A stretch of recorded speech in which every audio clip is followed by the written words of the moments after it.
The silver Mercedes was parked in my driveway.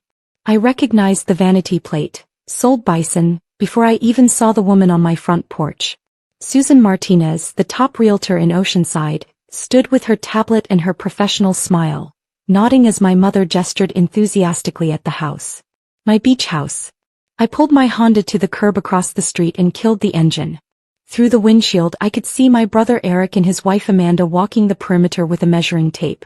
My father stood by the mailbox, arms crossed, surveying the property like he was calculating its worth. My phone buzzed. A text from my attorney Patricia, ETA 8 minutes. Don't engage until we arrive. I texted back a thumbs up and settled in to watch. Mom was in full performance mode, her hands animated as she spoke. Susan was taking notes, occasionally snapping photos of the exterior. Eric pointed at the deck, saying something that made Susan nod and type more notes. They were really doing it. Actually listing my house for sale. The absurd thing was I'd known this was coming. Eric had texted the family group chat 3 days ago. Great news. Found a buyer willing to pay over asking for the beach house. Meeting with Realtor Friday to finalize listing. This is going to change everything for us. I'd responded with a simple question mark. Eric had replied, the beach house obviously. Time to cash in. Market is insane right now. I'd typed and deleted 5 different responses before settling on, let's talk before you do anything. But Eric had never called. And now here they were 48 hours later with a realtor taking listing photos. A black Audi pulled up behind my car. Patricia emerged first, followed by her associate Marcus, both carrying leather briefcases. Patricia was in her signature red suit. She called it her litigation armor. I got out of my car and met them on the sidewalk. They're really going through with it? Patricia asked, eyeing the scene across the street. Apparently. Have they seen you yet? No. They're too focused on their plans. Marcus pulled out his phone. County records show you purchased the property 5 years ago. Clean title, no liens, current on all taxes. There's no ambiguity here, Natalie. My family is excellent at creating ambiguity where none exists, I said. Patricia straightened her blazer. Ready. Let's do this. We crossed the street together, our footsteps on the pavement drawing no attention until we were halfway up the driveway. Eric saw us first, his measuring tape going slack. Natalie, what are you doing here? Mom turned, her welcoming smile freezing when she saw the 2 attorneys flanking me. Oh, honey. I wasn't expecting you today. Clearly. I gestured at Susan, who was lowering her tablet with a confused expression. Want to explain why there's a realtor photographing my house? Your house. Eric laughed. Natalie, come on. This is the family beach house. We've all been using it for years. Using it, yes. Owning it, no. I turned to Susan. Susan Martinez, right? You're about to list this property? Susan glanced between me and my mother. Yes, I'm preparing a listing for the Martinez family. My name is Chin. Natalie Chin. And this property isn't for sale.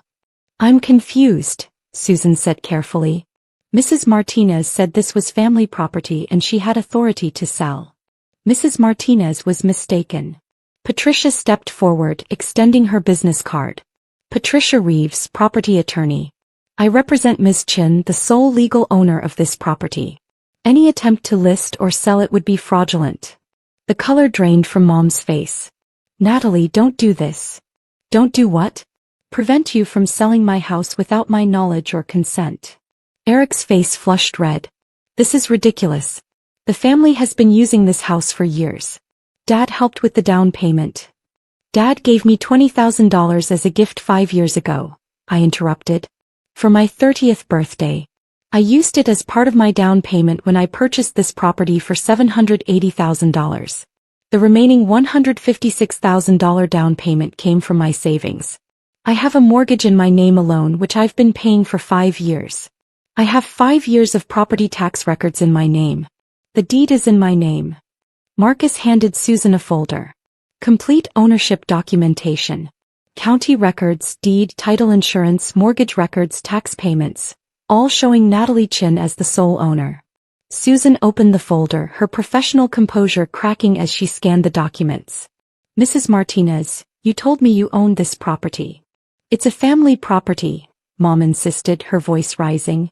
We all use it. Natalie lives here. Of course her name would be on some paperwork. Her name is on the deed, Marcus said firmly. That's not paperwork. That's ownership. Amanda found her voice. But we've been planning our whole future around this sale. Eric's business expansion depends on our share of the proceeds. Your share of what proceeds? I asked. You can't sell a house you don't own. The family owns it. Eric shouted. We all contributed. We helped you paint it, we bought furniture. You bought furniture for my house as a housewarming gift, I said. That doesn't give you ownership stake. Dad finally spoke up, his voice weary.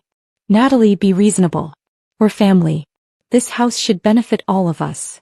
I've let all of you use it for 5 years, I said. Free of charge.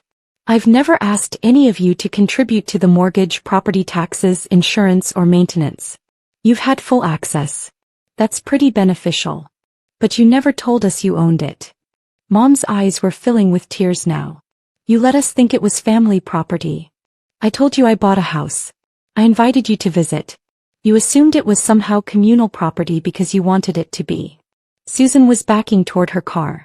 I need to make some calls. This listing cannot proceed if there's a dispute over ownership. There's no dispute, Patricia said.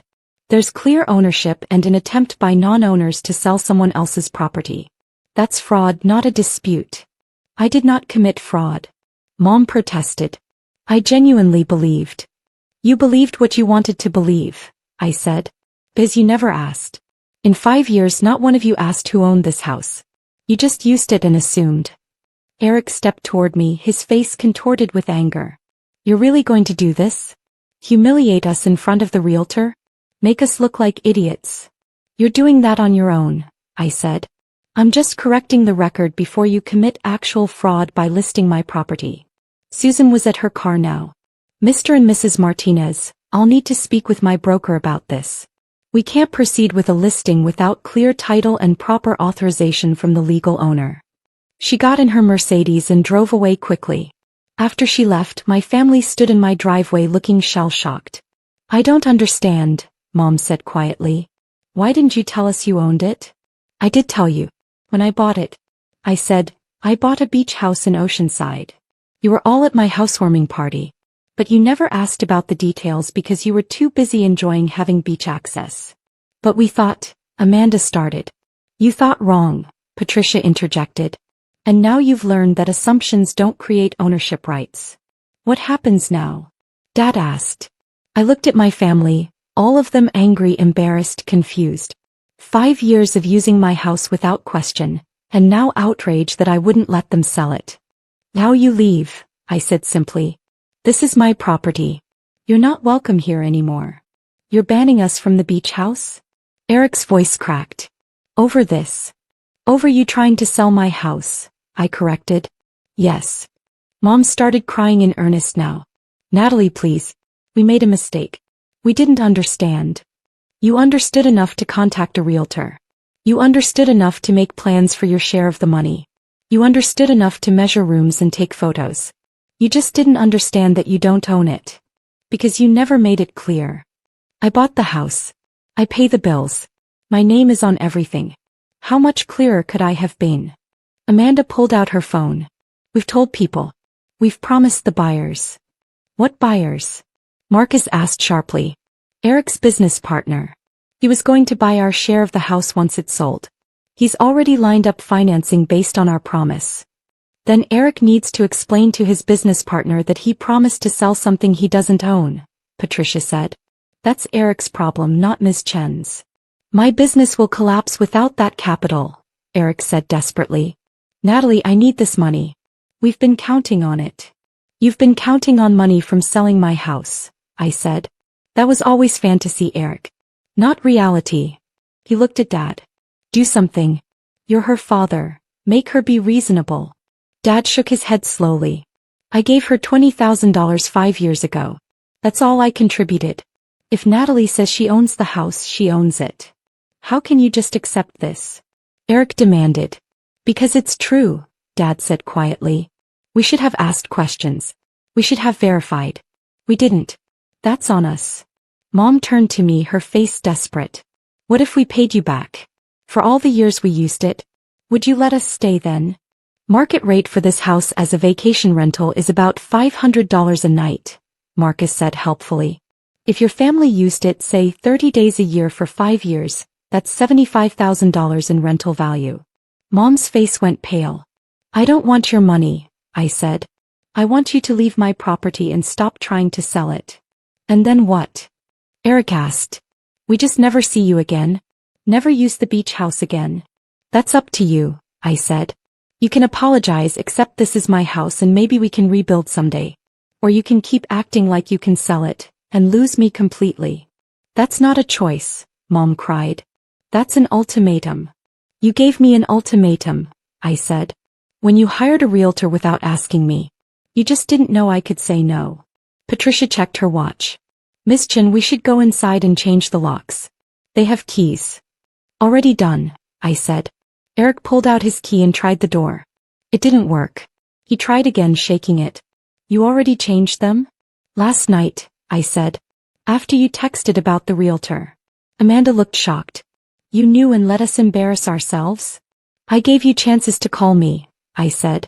You didn't. You brought a realtor instead. We didn't think you'd mind. Eric shouted.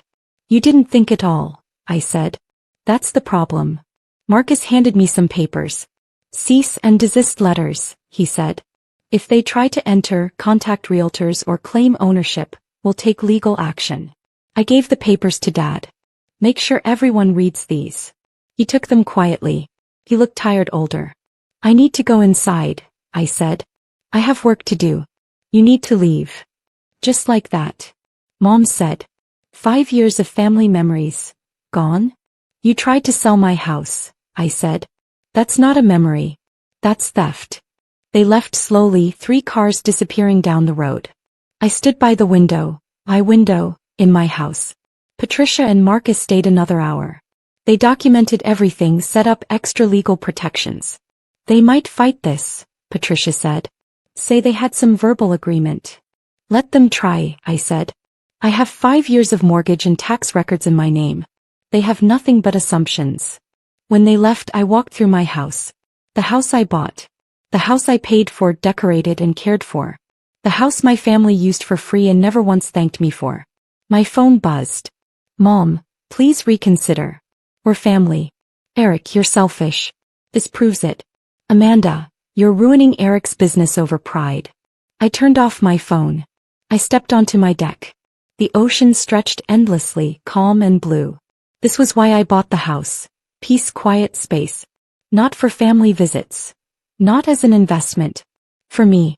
The property papers told the truth my family refused to see. Mom told the realtor it was family property. My lawyers showed it wasn't. The records made it clear. The house was mine. It had always been mine. No guilt, no expectation, no manipulation could change that. Sometimes the best thing you can do is own what's yours, and never apologize for it. Even when family believes your property is theirs to sell.